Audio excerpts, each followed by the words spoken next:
کامیابی تو وہ دیتا ہے.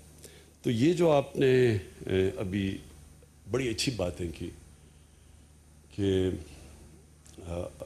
ہمارا جو بیسکلی آپ نے یہ کہا کہ وہ جو راستہ ہے پاکستان کو اس راستے پہ چلنا چاہیے جس پہ پاکستان کو ایک عظیم قوم بنائے گا.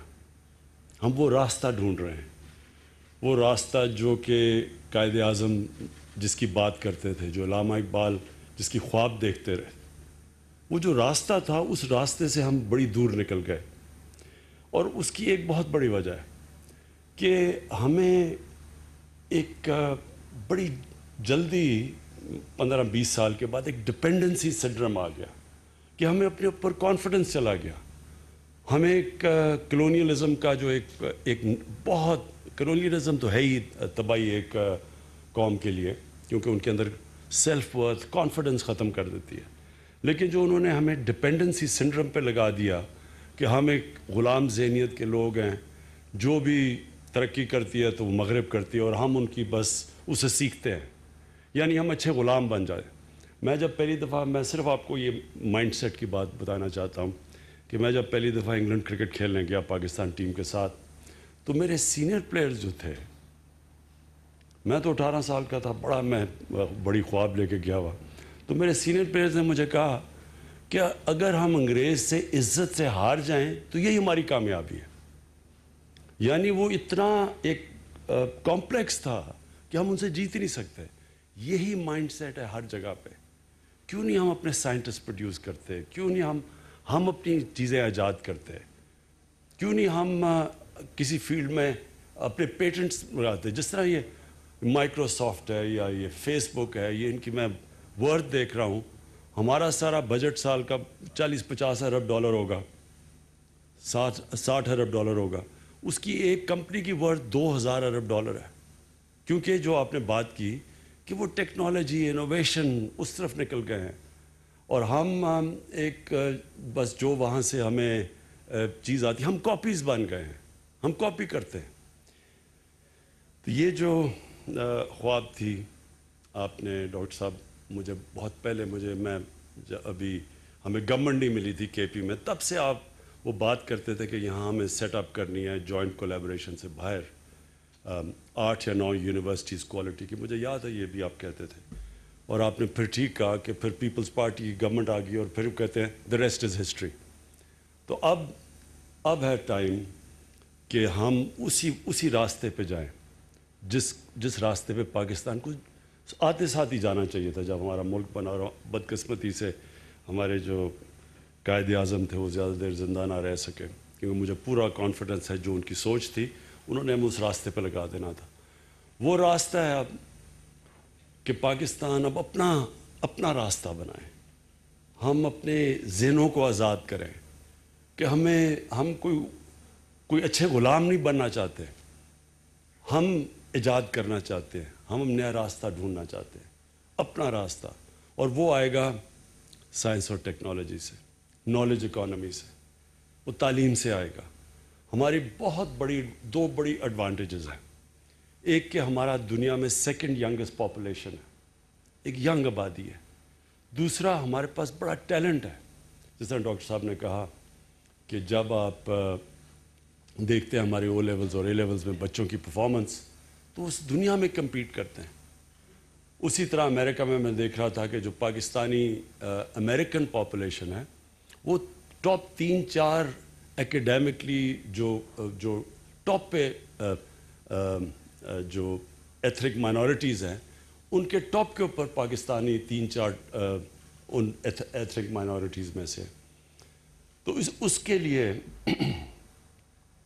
لیے یہ ایک بہت بڑا سٹارٹ ہے. آج یہ جو فوقشلے, اس کو ذرا لوگوں کو یوز ٹو ہونا پڑے گا, فوقشلے, لیکن یہ بڑی ٹاپ ان کی انجینئرنگ یونیورسٹیز ہیں, انسٹیٹیوٹس ہیں آسٹریا میں, ان کے ساتھ اور چائنا کے ساتھ. اور ہماری بہت بڑی ایڈوانٹیج ہے کہ چائنا کے ساتھ ہم سی پیک میں بالکل اب سیکنڈ فیزز میں جانے لگے. پہلے تو کنیکٹیوٹی تھی, سڑکیں تھیں اور پاور اسٹیشنز تھے, اب ہم اس کو اسپیشل اکنامک زونز وہ جو بھی ابھی ہم نے رشا کہی میں جو بھی کے پی میں شروع کی ہے، تو وہ شروعات ہے. تو اب انڈسٹری کے اندر بھی ان کی انڈسٹریل ریلوکیشن، ٹیکنیکل ہیلپ وہ بھی ہمیں چاہیے ہوگی، لیکن سب سے زیادہ ہمیں ادھر ان کی مدد چاہیے. جو نئی ٹیکنالوجیز ہیں، آرٹیفیشل انٹیلیجنس، بگ ڈیٹا، یہ نئی چیزیں آ رہی ہیں دنیا میں، اس کے اندر ہمیں ان کی مدد چاہیے. اور یہاں جو کولیبریشن کی ہے ان کے ساتھ 5 چائنیز یونیورسٹیز اور 3 آسٹرین. یہ آسٹریا دنیا میں مانے جاتا ہے انجینئرنگ کے اندر، اور چائنا ساری ان ٹیکنالوجیز پہ اوپر جا رہا ہے. تو یہ ایک بہت بڑی، ایک پاکستان کے لیے، پختونخوا کے لیے نہیں، یہ ہری پور کے لیے نہیں، یہ پاکستان کے لیے ایک بہت بڑا step in the right direction ہے. ڈاکٹر صاحب، میری آپ یہ ٹھیک کہتے ہیں کہ ہمارا یہ جو 2 سال گزرے ہیں جب سے ہماری گورنمنٹ پاور میں ہے، تو اتنا توجہ ہم تعلیم پہ نہیں دے سکے، کیونکہ ایک سروائیول کی گیم تھی. ایک ہم اپنی اکانومی سٹیبلائز کر رہے تھے. پہلا سال تو وہی گزر گیا اپنی اکانومی کو سٹیبلائز کرنے میں. دوسرا سال شروع ہونے لگا تو یہ کووڈ آ گئی. اللہ کا شکر ہے کہ ہم وہ ملک ہیں جو کہ سب سے بہتر یہ جو کرونا کی وائرس کے مشکل وقت سے نکلے ہیں. اور اب جو میری کوشش یہ ہے کہ ہم نے اب ایک قوم نے یہ فیصلہ کرنا ہے کہ جدھر سے بھی ہمیں پیسہ بچے ہم نے وہ تعلیم کے اوپر ڈالنا ہے. اور میری جو سب سے پہلا اب یہ ہے کہ ہمارے پاس ایک ہے ایسٹ ریکوری یونٹ، یعنی جو بھی ہم کرپٹ لوگوں کی پیسہ ریکور کرتے ہیں، میں سوچ رہا ہوں کہ قانون پاس کر کے وہ سارا جو پیسہ ہے وہ سب تعلیم کی طرف ڈائریکٹ کر دیں. کیونکہ جتنا ہم تعلیم میں انویسٹ کریں گے اتنا ہی ہمارے بچوں کی فیوچر اور ملک کی فیوچر بہتر ہو جائے گی. یہ بڑی آپ نے اچھی ایڈوانٹیج دی، ایگزامپل دی سنگاپور کی، کہ سنگاپور کے 50 لاکھ ہوں گے، 60 لاکھ لوگ ہوں گے سارے، ہم 22 کروڑ لوگ ہیں، اور وہ 330 ارب ڈالر کی ایکسپورٹ کرتے ہیں اور ہم 25 ارب ڈالر کی ایکسپورٹ کرتے ہیں. اور یہ شو کرتا ہے کیونکہ انہوں نے بڑی ان کے لیڈر لی کوان یو نے ڈائریکشن دیا سنگاپور کو سائنس اور ٹیکنالوجی کی طرف.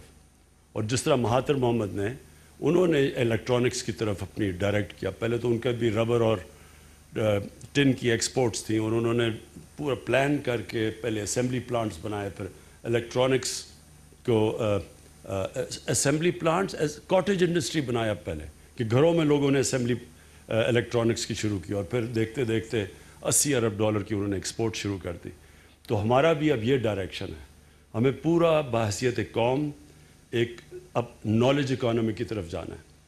اور وہ یہ جو آج یہ انسٹیٹیوٹ، اور مجھے بڑی خوشی ہے اس کی، کیونکہ ہمیں اس میں پختونخوا کی گورنمنٹ نے پوری طرح کوآپریٹ کیا. میں تو کوچ تھا، کیپٹن تو نہیں تھا اس وقت، کیونکہ چیف منسٹر سے ہمیں کنونس کر رہا تھا، اور پرویز خٹک نے پوری طرح ساتھ ہمارے ملے، کیونکہ مشکل ہوتا ہے، اتنے زیادہ پہلی بجٹ چھوٹے ہوتے ہیں، اس بجٹس میں سے اتنی زیادہ ڈیمانڈز ہوتی ہیں، اور پھر لوگ جو پولیٹیکل گورنمنٹس ہوتی ہیں وہ کوشش کرتی ہیں کہ جو بھی چیز بنے تو 5 سال ان کے سے پہلے بن جائے، تاکہ وہ الیکشن سے پہلے بنے اور وہ پھر اس کو دکھا کے تو اگلا الیکشن جیت سکے. تو اس طرح کی انسٹیٹیوٹ جو بڑا لانگ ٹرم جسٹیشن تھا، بڑی میں داد دیتا ہوں پختونخوا کی حکومت میں کہ انہوں نے اس میں انویسٹ کیا. اور یہ آج شاید وہ ایک سٹیپ لیا ہے جو باقی جتنی بھی انہوں نے اچھے کام کیے پختونخوا کی گورنمنٹ نے، یہ سب سے بہتر ٹائم ثابت کرے گا کہ یہ سب سے بہتر انہوں نے کام کیا. تو میں سب کو اکنالج کرتا ہوں. میں وہ آپ کے جو وہ مجھے نظر ہی نہیں آ رہا، تو میں انہوں نے کیا کہا، مجھے بھول ہی گئی انگریزی. I want to take this opportunity to thank people sitting in China and in Austria. I want to thank them for the cooperation and the way they have helped us in setting up this institute and for future cooperation. So I want to thank you, and from our side, from the Pakistani, from me as the Prime Minister and my country, we want to welcome you to Pakistan. Whenever you have time, please come over. you will be our honored guests. Thank you.